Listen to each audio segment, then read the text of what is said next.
Today we'll have a look at the 2015 Chevrolet Suburban. I rented this vehicle for a family trip that we took to Oklahoma. We returned today, so it's not the cleanest of vehicles. Well, on the outside it is. I haven't washed it, but the inside it's kind of messy. We'll go over everything about it and everything about it. There's so much about this car. And I really like this car. This is one of my favorites. This goes back to what I was telling you guys not long ago about how car manufacturers cheap out on some of the lower end cars and then really go ham on these big ones. This is only the LT. There is a model above this one, and this one has a lot to offer to only be an LT. Now, before we actually go in the vehicle, I'll show you one of those features.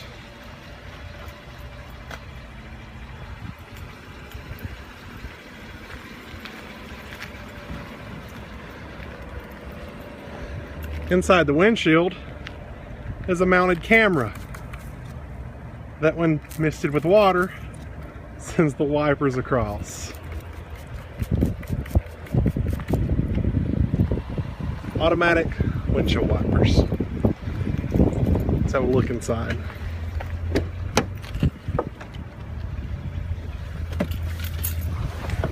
Like I said, the car is not clean.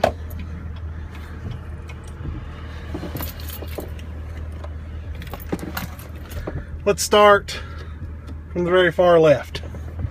Let me make sure my lights are on. All right. So over here you've got your window control with your two window selections. Auto up and down, auto down. And these buttons will lock the windows and lock the rear doors as child lock. It does have memory seating for two different positions, which does control the mirrors as well. On over here you've got your automatic headlights, as well as four-wheel drive or four-wheel auto, which I was not able to get to work right. It might just be this vehicle, but when you put it in auto, it wanted to be in four-wheel drive all the time, and you could tell it was in four-wheel drive and it was going to tear something up, so we just decided not to do that.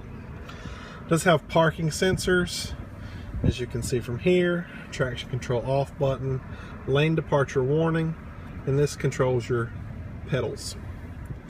Trailer brake controller. You got your rear wiper control, as well as setting the intermittent here, and then the auto on-off switch here on your signals. It does have a pretty manual, nothing down here like you would normally get. This was the bottle I was using to spray the windshield. Nothing down here, which I like it down here, but you know what? Whatever. It does have a rear camera for when you are backing up. It does have the beep. It's got this nice infotainment system, which not only has satellite radio, which I don't actually have it on for some reason. Oh, okay, I see what I was doing there. So there's satellite radio. It also has navigation, which I can go to from here, and I don't have to use OnStar to use this navigation, which is great. That's something that I was really impressed with. As far as everything else goes, you've got, radio button, media button for your phone, forward and back, home button to take you back to the home screen, back button, eject for the disc, which there shouldn't be one. This button will actually raise the screen up and reveals a USB plug in the back, as well as storage. Here's your CD slot. Do have dual zone, tri-zone, automatic temperature control, so you got 69 degrees here. Not intentionally that I was going for that number there, but you can change it from air conditioning, recycled inside air. You can change it from different positions, or you can just have it on auto like I have. Here's your defrosting. Then your rear air, which basically just set a temperature and it goes to it and stays there. That's pretty cool. This particular model only has the heated seats, but you can get optional cooled seats as well. Plugs are aplenty in this vehicle. Here we have two USB and then one standard car charger, 2 cup holders. As you've seen the USB behind this. In this huge center console, we've got another USB, an auxiliary jack, and a memory card reader, which I am using the USB. It does have the auto dimming rear view mirror with OnStar built in. Also has some buttons up top here for garage door opening. This opens the rear hatch, and then this controls the lights in the car. It does have your sunglasses holder with a mirror that you can prop up to look into the back with, which I thought was kind of neat until I hit my head on it. And then I was like, you know what, screw that. I'm not going to use that anymore. So let's have a look around in the back and other areas of the vehicle. I understand this here, the front is the main part of the vehicle, but you know, you got to want to enjoy it. This, we'll cover this while I'm here. You got plenty of gauges to show everything you need to know. You do have this big screen, which that's becoming a standard with any car nowadays, is the screen. On your steering wheel, you've got different controls to control that screen. Your voice button, your mute button. And then over here you've got your cruise buttons, and then this adjusts your collision alert. You can adjust the... does have forward collision alert, by the way. So we'll go back. You can see the mile per hour, which is where I like to keep it. Here's the trip monitor, which is how far we've put. You know, that's I reset it when I picked the car up. So this one I reset about 3 tanks of gas ago. That's how much I have fuel range left on the current tank of gas. Oil life, tire pressure, current fuel economy. There's a speed limit screen, which I love, because when I'm driving down the road and I don't know what the speed limit is, I just scroll up one up, and there it is, and then I can see what the speed limit is and keep going from there. Like I said, this car is fully loaded. I mean, there are more options that are optional, not on this vehicle, but for everything this car has to offer, it's a nice car. In the back seat, still very roomy. This is the split bench option, and it does have a rear third row. We originally picked one of these up with the bucket seats in the back, but because we had more people going than originally planned, I guess, we had to go trade it for this one. The other one was a white Suburban. This is a black. They're basically the exact same thing, the exact same trim level, the exact same everything. Here you have a power outlet, like a wall outlet for your house. All your rear air controls are here. Then you have your standard plug there. I really haven't been back here more than 5 seconds, so I couldn't tell you what I was back here. I don't even know if that's mine. That's trash. Okay. Pretty roomy. I mean, this seat is set to, for me, at 6'4". I'm comfortable. I mean, my feet are, my knees are touching the seat, no doubt. But I'm comfortable.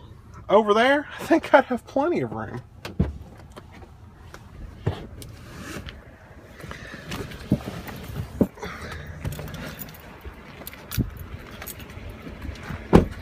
Does have the side step. In the higher end model, this is retractable, which I think would just be awesome. The back glass does open, but it's not power. You just open it and close it manually. The door, however, is power, which opens like that. And I've got a lot of junk back here.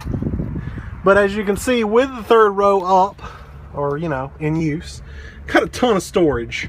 And even underneath, a ton of storage. We didn't have any size issues with this car, and we had 8 people with us, so definitely should have been size issues, but there wasn't.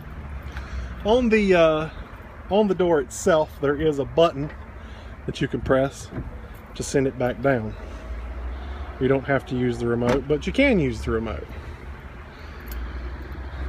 A review wouldn't be a review if I didn't tell you guys what I thought about this car, and as you can already tell, I love it. This is a really nice car. It's sad that you have to go to this extreme length to get this in a car. It's sad that you have to get the highest end model Suburban in order to get all these nice features this car offers, but it's nice to have what it has to offer. And if this is your speed, then, or your size rather, then this is for you. This is perfect. This worked great for what we needed it for. We probably would never use this car as a daily driver. It just never would work that way, but it does pack a big V8. It is 4-wheel drive. It gets about, well, I don't know what the EPA has rated it, but we averaged about 19 miles per gallon on the highway, and city just whatever, you know. It went all different ways. So it is a big V8 engine. Pretty much everything you could imagine there. The car got really dirty during our trip, and I tried to take it to the car wash, but as you might can tell, I don't think I did it justice. Hopefully I didn't chip that there. So yeah, the bad part, I don't know if it's just because it's black or just because it wasn't taken care of, but you can see things like this scratch here very well. Things just stick out on this one. There's a little dent there. It's annoying. I don't know. And I didn't do any of this. It came this way, but it's pretty annoying to be able to see all these scratches and dents. It makes you think less of the car. The white one that I picked up prior to this didn't have any damage, but I didn't feel like you would see the damage if it had damage, because something about this black, it just makes it stand out more. But again though, you like the black. I like this blacked out windows, the black car. I just like it. It's overall nice. So let's take it for a drive. And I'll try to demo some of the other features that the car has, such as the lane departure warning. Obviously, I'm not going to be able to test and show you the forward collision alert. I did get really close to an RV the day I picked the car up, and it went off and threw the red light across the windshield, and it did what it was supposed to do, but it was a pretty insane test. It's not something I would want to do again, because I had to get extremely close to the car and act as if I intended to hit it, basically, because it wasn't going to alert me to the last second. Even with this set all the way up to 3 bars instead of just 1, it waited to the last second to tell me, hey, you're going to hit this guy. One cool feature that you can get with pretty much anything in the car, such as the forward collision alert, the park assist, and the lane departure warning, is a vibrating seat. Rather than a beep, you would feel the seat vibrate. And if you're departing your lane on the right side, you know, you're going out of the right side of the lane, the right side of your seat would vibrate. The left side of the lane, the left side of your seat would vibrate.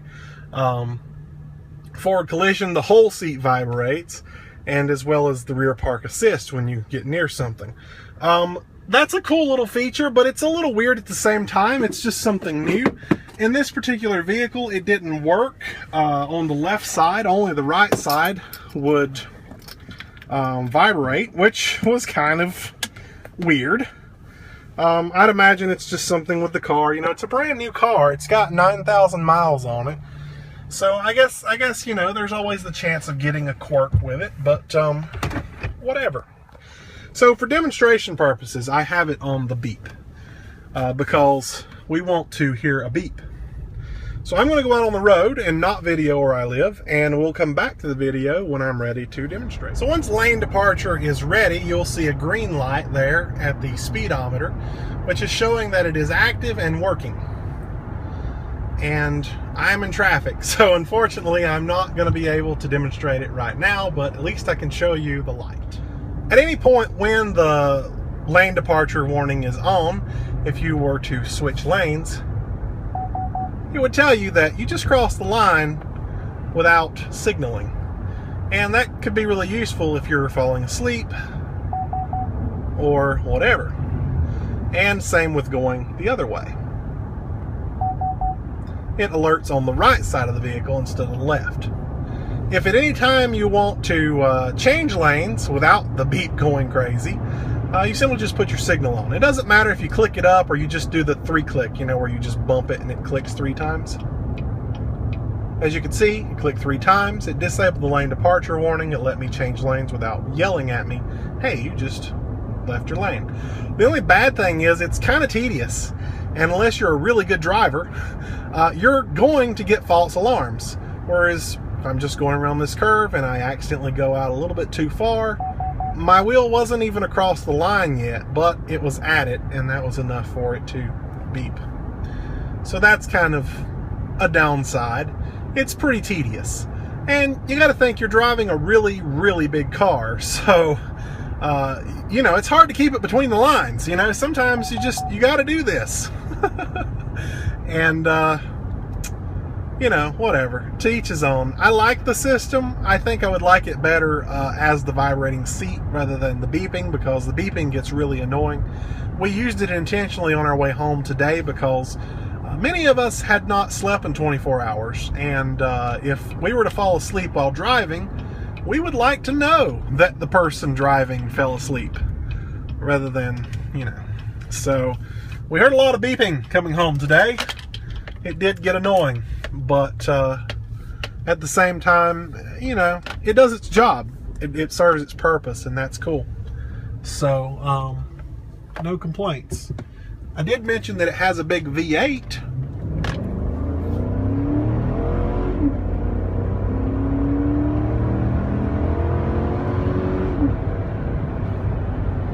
And it clearly shows that it has a big V8.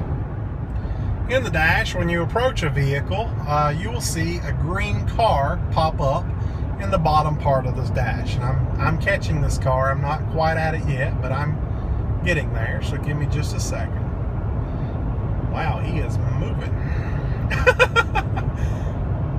So I'm going over the speed limit by about 10 miles per hour, but I want to try to catch this car so that you can see that any minute now it will pop up a green car, and that basically just means I see the car in front of me. That's basically what it's indicating. I can see that there is a car in front of me, and there it is, it's green. As I approach the vehicle closer and closer, it will turn orange, letting me know that I am following that vehicle too closely. And he is changing lanes. So he did not want anything to do with that. And as you can see, now that I'm on this guy's butt, I am still green. Okay, well, at some point, it's supposed to turn orange to tell me that I'm following too closely. And that may be, oh, I just went out of the lane. Did you hear that? That may be because I'm not operating at interstate speeds at this point. I don't know. I don't know what the issue may be.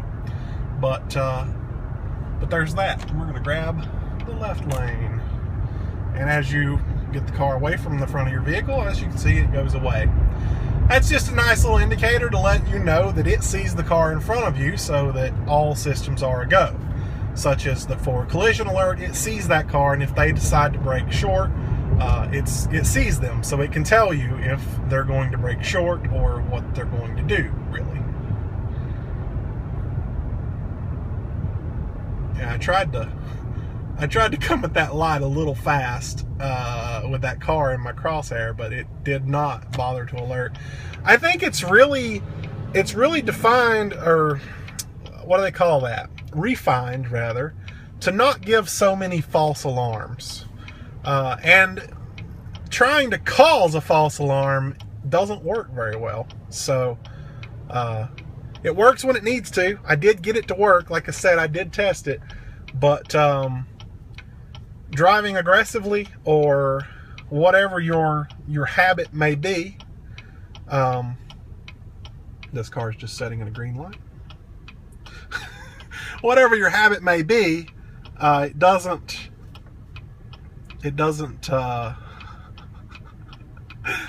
false alarm on you, so that's cool. And I'm waiting to turn, which may not happen anytime soon. All in all, with probably one of the shortest reviews of a car I've ever done, unfortunately, I do like this car, and I give it a good rating. I don't know what that rating is just yet, but I give it a good rating. And I like it. It's everything we needed this week. And, you know, I'm tempted to keep it. I do have a full tank of gas that I need to burn out before I take it back. But it's due back in 4 hours, so that's not going to happen. But, you know, I'm tempted to keep it, but it is a big V8. It does suck the gas. And there's all that. So, so rather than keeping it, I think I'm probably just going to return it today and see if the guy will do me any favors with the gas because of where it sits right now. Anyway, this has been the 2015 Chevrolet Suburban LT, and this is probably everything you need and then some. This is definitely not a minivan, and we've talked about how minivans suck. This is definitely not a minivan. Hope you guys enjoyed. See you later.